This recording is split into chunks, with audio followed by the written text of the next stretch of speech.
तिलक नगर चेंबूर मुंबई में रहते हैं। भिक्खु संघ यूनाइटेड बुद्धिस्ट मिशन की ओर से और ऑल इंडिया भिक्खु संघ की ओर से हम यहाँ पर इस प्रोग्राम में आए हैं। आकर हमें बहुत ही आनंद महसूस हो रहा है। हम हमारे इंडिपेंडेंस भारत की 75वीं एनिवर्सरी हम सेलिब्रेट कर रहे हैं जहाँ वहाँ। तो ये इस समय ईद मिलान का ये जो प्रोग्राम यहाँ पर रखा गया है वो बहुत ही सराहनीय है। हम सब लोग भारतवासी बड़े आनंद से मिलजुल कर एक साथ रहे, प्रेम को मैत्री को बढ़ाए और सब हम अपने समाज के लिए, देश के लिए और अपने संस्कृति को ध्यान रखते हुए अपने देश के विकास के लिए हम सब लोग काम करते रहे। आज ये ग्लोबलाइजेशन का जो युग है तो सारे विश्व को इकट्ठे आकर मानवता के सुख शांति के लिए, हित और कल्याण के लिए हम सभी ने मिलकर काम करने की ज़रूरत है। सुख शांति आनंद ये बिना प्रयास से अपने आप नहीं आता, हमें उसके लिए प्रयास करना पड़ता है।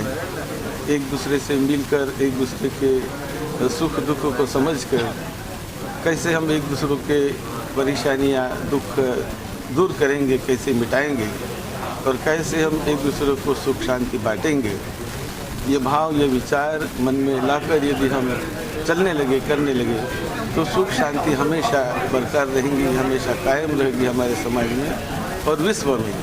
लेकिन हम यदि एक दूसरे के दुख को नहीं जानते हैं, एक दूसरे को नहीं समझते, नहीं पहचानते हैं और केवल भरोसा ही करते रहे कि अपने आप सुख शांति आएगी, अपने आप समाज में आनंद और सुख शांति फैल जाएगी, तो ऐसा अपने आप नहीं होने वाला है। हमें प्रयत्न करना पड़ता है। हर चीज़ प्रयत्न से, हमारे समझदारी से, हमारे कर्तव्य से पूरी होती है। यदि भारत का विकास करना हो तो अपने आप नहीं होने वाला।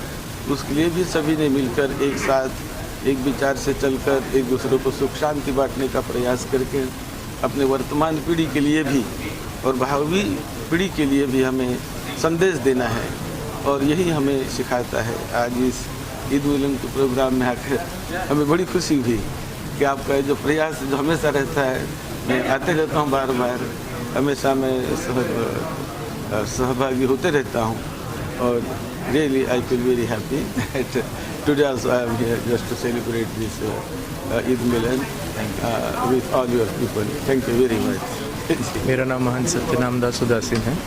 मैं गोरेगांव आश्रम से आया हूँ और ईद मिलान के ऐसे प्रोग्राम्स को हमको अटेंड करना बहुत आवश्यक है, क्योंकि यही हमारे देश की गंगा जमनी तहजीब फैलाती है। और हमारा देश भारत देश, इसमें आपने देखा ही होगा कि यूनिटी इन डाइवर्सिटी की सबसे बड़ी मिसाल है अनेकता में एकता की। यहाँ पर तमाम धर्म के लोग अलग अलग भाषाएं बोलते हैं, अलग अलग त्यौहार मनाते हैं, लेकिन फिर भी एकजुट होकर रहते हैं।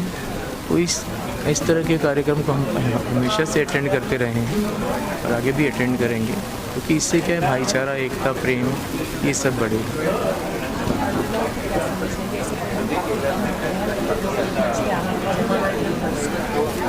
नहीं तो इसमें युवाओं का कोई दोष नहीं है, दोषी हम लोग हैं जो युवाओं को लाते नहीं इस तरह के प्रोग्राम्स में। और मेरे साथ मेरे शिष्यगण आए हुए हैं। जिस तरह लोग, अगर ज़्यादा से ज़्यादा युवा लोग आएंगे तो उनको समझ भी आएगा कि हमारी तहजीब क्या है, हमारी संस्कृति क्या है।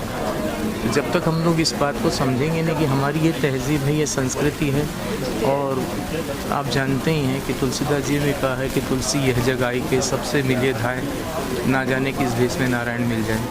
तो यही हमारी तहजीब है, ये हमारी संस्कृति है। तो इस तरह के कार्यक्रम होने चाहिए।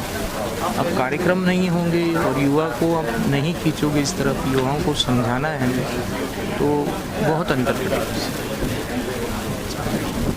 हाँ, मैं डॉक्टर अनिल चतुर्वेदी। आज यहाँ कार्यक्रम हो रहा है, ये वैश्विक स्तर पर मानवता के लिए एक बहुत बड़ा वरदान है। ऐसा ही कार्यक्रम होना चाहिए, क्योंकि इससे हमारी इंसानियत के लिए एक बहुत बड़ा वरदान है। एक ऐसी विचारधारा है, ऐसी सोच है जिसके माध्यम से हम पूरे संसार को एक अच्छा संदेश दे सकते हैं। और मानवता के लिए हम लोगों को मिलजुल करके आगे की तरफ कार्य करना चाहिए। तो जैसे मुंबई स्तर की बात यहाँ हो रही है, अगर इस तरह के संगठन हम विश्व स्तर पर करते हैं तो वैश्विक एकीकरण, भाईचारा, आपसी प्रेम सौहार्द जो है हमारा और भी बढ़ सकता है। हम इंसानियत का एक अच्छा संदेश दे सकते हैं पूरे समाज में। बस यही हम कहना चाहिए। में जहाँ हम भारत देश में रहते हैं वहाँ विविध धर्म के लोग रहते हैं, मुख्तलिफ ज़ुबानों के लोग रहते हैं, लेकिन अभी जिस तरह का वातावरण पूरे भारत में है तो हम ये समझते हैं कि हमारी पुरानी सभ्यता के भी खिलाफ है। हम आपस में एक दूसरे का रिस्पेक्ट करते हुए मुख्तलिफ कम्युनिटी का यहाँ रहते आए हैं। तो ये ईद मिलन दरअसल ईद है ही इसीलिए कि वो दूसरे तमाम इंसानों के दुख के अंदर उनको सुख का पैगाम देती है। तो हम ये चाहते हैं कि तमाम धर्म के जो लोग हैं वो साथ में मिलकर बैठें और हम आपस में मुख्तलिफ धर्म के होने के बाद भी इस देश की तरक्की के लिए, इंसानों को आगे बढ़ाने के लिए बहुत कुछ मिलकर काम कर सकते हैं। तो ये ईद मिलन का प्रोग्राम उसी का एक हिस्सा है कि हम आपस में एक दूसरे को गेट टुगेदर करके जानें और एक दूसरे के ताल्लुक से कुछ मिसअंडरस्टैंडिंग भी है बहुत सारी ट्रेडिशंस पे, वो भी हमारी दूर हो। आज का जो प्रोग्राम है जमात में इस्लामी हिंद मुंबई की तरफ से रखा गया है। हम समाज में काम करते हैं तो जमात इस्लामी एक मूवमेंट है, एक चळवळ है। वो ये चाहती है कि पूरे भारत देश में सभी लोग यहाँ पर प्यार मोहब्बत से रहे। जैसा आपने देखा कि ये हमारी सभ्यता रही है कि पहले हम एक दूसरे के घर जाना, एक दूसरे की कॉलोनीज़ में, सोसाइटी में, हाउसिंग में एक दूसरे के साथ बड़े कंफर्टेबल रहते थे। और यही नहीं, हर आदमी बहुत ही कंफर्टेबली और समाधानकारक अपने धर्मों का आचरण करता था। लेकिन ये व्हाट्सएप या फिर कुछ जातिवादी शक्तियाँ और ये जो मीडिया, इसकी वजह से जो गलत फहमियाँ फैलाई जा रही है तो कहीं ना कहीं हमारे दिलों में एक दूसरे के खातिर कहीं ना कहीं नफरत पैदा हो गई। वो हमें देखने को भी मिल रही है समाज में। यहाँ भारत देश की एक खास विशेषता है कि यहाँ सबसे ज़्यादा मज़हब के लोग और सबसे कम से कम 30 से 35 हज़ार जाति के लोग यहाँ बसते हैं। लेकिन कभी इनमें आपस में बनाव बिगाड़ नहीं था, लेकिन आजकल माहौल इस तरह से पैदा हुआ जा रहा है। जमात इस्लामी विविध विषयों पे काम करती है, वो समाज में काम करती है। वो चाहती है कि एक ऐसा समाज पैदा हो कि जो आपस में भाईचारा, न्याय के साथ रहे। यहाँ पर किसी मानव अधिकार का उल्लंघन ना हो। अगर किसी भी मानव अधिकार का उल्लंघन होता है तो जमात इस्लामी के पास उसका जो लीगल एड है वो काम करता है। यहाँ कोई कमज़ोर है, कोई गरीब है तो जमात इस्लामी उसको मदद करती है। कोई बच्चे तालीम हासिल करना चाहते हैं और उनके पास पैसा नहीं है तो जमात इस्लामी उनका फ़ीस का इंतज़ाम करती है। जमात इस्लामी चाहती है कि यहाँ भारत के हर नागरिक को हर सुविधा, शिक्षा की सुविधा मिले, स्वास्थ्य की सुविधा मिले और एक प्यार मोहब्बत से वो यहाँ रहे। जमात इस्लामी अलग अलग विषयों पे काम करती है। वो बम्बई चूँकि बड़ा शहर है, लोग दूर से यहाँ आते हैं तो उनके लिए एक आदमी रखा गया है कि दवाखानों में उनका किस तरह से फ्री इलाज हो, किस तरह से चैरिटेबल ट्रस्ट से उनको रिश्ता कायम करके उनका इलाज कराते हैं। CWC कम्युनिटी सेंटर चलाते, लोगों को ट्रेन करके ताकि उनको कम पैसों में सिखा के उनको अच्छी नौकरियाँ मिले। जमात इस्लामी कई इंस्टीट्यूट चलाती है, सेवा केंद्र पे लोगों को फैसिलिटी, ऐसे कई काम चलाती है। और सबसे बड़ा काम यही है कि वो चाहती है कि एक अच्छा समाज का निर्माण हो जहाँ लोगों को न्याय मिले, प्यार मोहब्बत मिले। ये चाहती है। See, it's really a great privilege on the part of the organizers that such get-togethers are organized, because when we meet, because most of the time conflict occurs because we don't understand each other. When people meet, interact, that too with food, because during Jesus' time, it was most of the message of Jesus was conveyed during meal time. So such fellowship, meal fellowship, is very, very important, and I'm glad that the organizers have organized such a function, and this gives an ample scope for us to understand the other faith, because lack of understanding leads to conflict and misunderstanding leads to hatred. So this is a process by which all the religions can be integrated and true peace can emerge, as it is mentioned that to get to know one another. This has happened in Garden of Eden, that when the humanity was created, man and woman, and this is a place, we get to know each other. So it's indeed a real program that is needed in the current India. Thank you. किसी तरह से इस देश में भाईचारगी का एक जो है माहौल देश में तैयार हो जाए। हम सब लोगों को ये कोशिश करना चाहिए। हम भले इस मुल्क में 10 साल और एक वक्त खाना खाएं, एक वक्त खाना नहीं मिले फाका करें चलेगा, लेकिन हमें सबसे पहले इस मुल्क की भाईचारगी को बरकरार रखने की कोशिश करना चाहिए। कहते हैं हवेली झोपड़ी सबका मुकद्दर फूट जाएगा अगर ये साथ हम हिंदू और मुस्लिमों का छूट जाएगा। दुआ कीजिए कि हमें प्यार के रिश्ते रहे कायम। ये रिश्ते टूट जाएंगे तो भारत टूट जाएगा।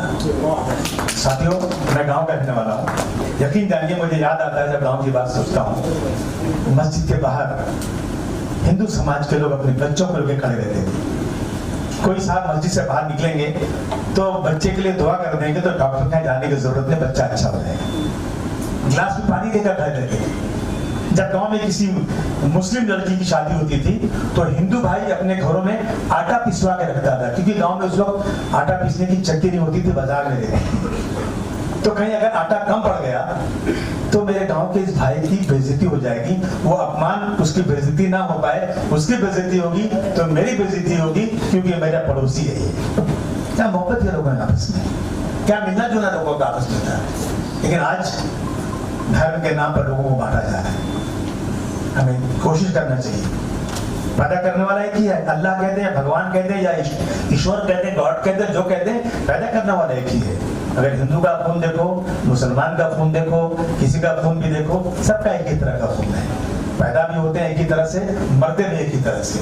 लेकिन इस 70, 75 साल, 60 साल की जिंदगी में जो नफरत का ये आज बाजार गर्म है ना, इसको सबसे जरूरी खत्म करने की जरूरत है। आज हमें सब, मैं चारों तरफ जाके कहता हूँ, खुदा की कसम, मैंने कितनी मीटिंगें किया है और मैं अपने मुसलमान भाइयों से कहता हूँ कि तो मैं किसी के डर से नहीं, बल्कि अल्लाह के डर से। हुजूर सल्लल्लाहु अलैहि वसल्लम का पैगाम है कि अगर तुमको अल्लाह ने इतना खाना दिया है, तुम्हारी इतनी हैसियत है कि तुम पेट भर के खाना खा करके अपनी जिंदगी आराम से गुजार सकते हो, और तुम्हारा पड़ोसी भूखा है तो तुम मुसलमान नहीं हो।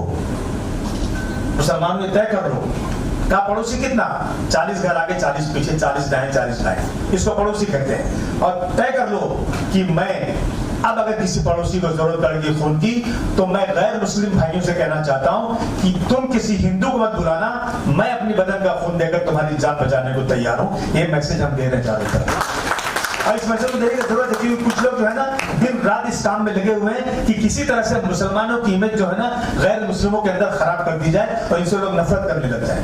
आज हालत यह है कि कोई भी पॉलिटिकल पार्टी स्टेज पर मुसलमानों का नाम लेने को तैयार नहीं है। नाम लेंगे तो मेरा वोट बैंक कमजोर हो जाएगा। ये असलियत है देश में, क्योंकि आज जो है सोशल मीडिया के जरिए, अखबारों के जरिए नफरत का एक बाजार गर्म कर दिया गया है। तो आज हम सब की जरूरत है कि हम जिस भारतवर्ष की जो हमारी परंपरा है, जो हमारी संस्कृति है, मिलजुल कर रहने की, मंदिर में घंटी बजे, मस्जिद में अजान हो और सब मिलकर के इस देश के गीत गाएं कि सारे जहां से अच्छा हिंदुस्तान हमारा, हम बुलबुलें हैं उसके, ये गुलसिता हमारा। लेकिन आजकल बुलबुल खत्म हो गया है, उल्लू आ गया है। बुलबुल नहीं, बुलबुल दिखा गया यहाँ पर अपना हुसैन दरबारी साहब है नहीं, बुलबुल ना उल्लू है। तो बर्बाद गुलिस्तान करने को बस एक ही उल्लू काफी है। अगर इकबाल साहब होते तो ये क्या कि बर्बाद गुलिस्तान करने को बस एक ही उल्लू काफी है। यहाँ हर शाख पे उल्लू बैठा है, अंजाम गुलिस्तान क्या होगा। ये हालत है दोस्तों। न तेरा है न मेरा है, ये हिंदुस्तान सबका है। न तेरा है न मेरा है, ये हिंदुस्तान सबका है। नहीं समझी गई बात तो नुकसान सबका है। सागर से जो नदियां मिल गई दिखलाई नहीं देती, महासागर बनाने में मगर एहसान सबका है। यहाँ आए तमाम लोगों का मैं बहुत शुक्रिया अदा करता हूँ। लेकिन कहना चाहता हूँ, जब किसी हिंदू पर तो हमला होता है तो मुसलमान निकल के जाए, किसी मुसलमान पर हमला होता है तो हिंदू निकल कर जाए, और दिखा दो कि भारतवर्ष की जो असल जो है संस्कृत है, जो तहजीब है, वो मिलजुल कर रहने की है। ये आज इस देश में बताने की जरूरत है। मैं फिर एक बार तमाम लोगों का बहुत शुक्रिया अदा करता हूँ। खासतौर सबसे पहले आम आदमी पार्टी मुंबई की तरफ से सबको ईद की बहुत बहुत मुबारकबाद। और युवा लोगों से मैं इतना ही कहूँगा कि भाईचारा ज़िंदा रखिए, इंसानियत को ज़िंदा रखिए। भाईचारा और इंसानियत अगर हमने ज़िंदा रखी तो ही हम ईद भी मना पाएंगे, दिवाली भी मना पाएंगे, क्रिसमस भी मना पाएंगे। इंसानियत से बड़ा कोई मज़हब नहीं है, भाईचारे से बड़ा कोई धर्म नहीं है। बस भाईचारे को पकड़ के रखे और देश को युवा शक्ति अच्छी ताकत दे, भाईचारा फैलाए, इंसानियत फैलाए। इतना ही कहूँगा। फिर से दर्शकों को, आपके दर्शकों को ईद की बहुत बहुत ढेर सारी मुबारकबाद। ऐसे प्रोग्राम तो सारे तबके के लोग आए थे, उसके बारे में क्या कहेंगे आप? ऐसे प्रोग्राम होने चाहिए। जमात इस्लामी हिंद मुंबई अब ऐसे प्रोग्राम करते रहेंगे। हमारे साथ इरफान भाई हैं, इन्होंने ये बेड़ा उठाया है कि भाईचारा जिंदा रखने के लिए जमात इस्लामी हिंद जो कर पाएगी सब करेंगे। और हम इरफान भाई के साथ हैं, शाकिर भाई के साथ हैं, वाहिद भाई भी है हमारे साथ। हम सब मिलके इस बात को दोहराते रहेंगे और ऐसे प्रोग्राम इरफान भाई के साथ करते रहेंगे। आज जमात इस्लामी हिंद द्वारा इस्लाम जिमखाना में ईद मिलन का कार्यक्रम का आयोजन किया गया, इसलिए उनका बहुत बहुत धन्यवाद देना चाहूँगा। देश में एक तरफ नफ़रत फैलाया जा रहा है और अगर नफ़रत फैला के चुनाव जीते जा सकते हैं तो प्यार फैला के देश बचाया जा सकता है। बहुत बहुत धन्यवाद। Thank you so much. आज का दिन हमारे लिए ईद का दिन है, क्योंकि ईद के माने ही ये होते हैं कि दूसरों के साथ खुशियों को बांटा जाए और दूसरों को खुशियों में शामिल किया जाए। ईद के माने अमन और शांति को फैलाने के भी है। तो आज के दिन हमने दरअसल हमारे जो बॉम्बे के अलग अलग धर्मों के मानने वाले जो हमारे भाई हैं जो यहाँ आए हैं, और उनके बारे में हमने ये कहा कि ऐसे लोग समाज का नमक हैं। जब तक ऐसे लोग समाज में जीते हैं तो समाज की इज्जत और आबरू यही लोग होते हैं। तो इस मौके पर हम सब ने मिलकर इस अज़्म का और इस एग्रीमेंट का, इस प्लेज का इजहार किया है कि हम भारत को एक ऐसा भारत बनाएंगे जो नफ़रत को जहाँ कोई जगह ना हो और जहाँ हर इंसान के दिल में दूसरे इंसान की मोहब्बत हो और दूसरे इंसान का रिस्पेक्ट हो और सब एक दूसरे के हुकूक का ख्याल रखें। यहाँ पर कोई तानाशाही ना हो, यहाँ पर हर इंसान को अपने मतलब बहैसियत भारत के शहरी उसको पूरे इख्तियार और आज़ादी के साथ जीने का हक़ हो। तो गोया कि आज का ये जो दिन है ये इस तरह के प्लेज का दिन था कि हम सब मिलकर ईद की खुशियों को आए पूरे भारत में बांटें और पूरे भारत को एक ऐसा भारत बनाएं जो सही मानों में मानव जाति और इंसानियत के लिए पूरी दुनिया के वास्ते एक मैसेज और पैगाम रखता हो। बहरहाल यही हमने इस मौके पर बात रखी है कि रोज़ा और रमज़ान बैड हैबिट से इंसान को रोकता है और गुड हैबिट्स उनके अंदर इनकलकेट करता है। रोज़ा इंसान के अंदर इंसानों की मोहब्बत और इंसानों के दुख दर्द को महसूस करने की सलाहियत पैदा करता है। तो इसलिए रोज़े का मकसद और रमज़ान का मकसद उस वक्त तक पूरा नहीं हो सकता जब तक हम समाज से शैतानी क़ुव्वतों को ख़त्म न करें और समाज के अंदर जो आला दर्जे की इंसानी खूबियाँ हैं उनको समाज में ना फैलाएं। ये बात है जो रमज़ान के वक्त में। इसमें जो धर्म की राजनीति है उसको तोड़ के जमात इस्लाम हिंद संगठन ने और साकिर भाई ने आज जो सब धर्मीय लोगों को, सब संगठन को इधर बुला के जो ईद का शुभेच्छा कार्यक्रम लिया, इसलिए मैं उनसे धन्यवाद देता हूँ। भले वो धर्म की राजनीति करें लेकिन हम जो है एक साथ है, भारतीय लोग एक साथ है, ये संदेश देना चाहते हैं।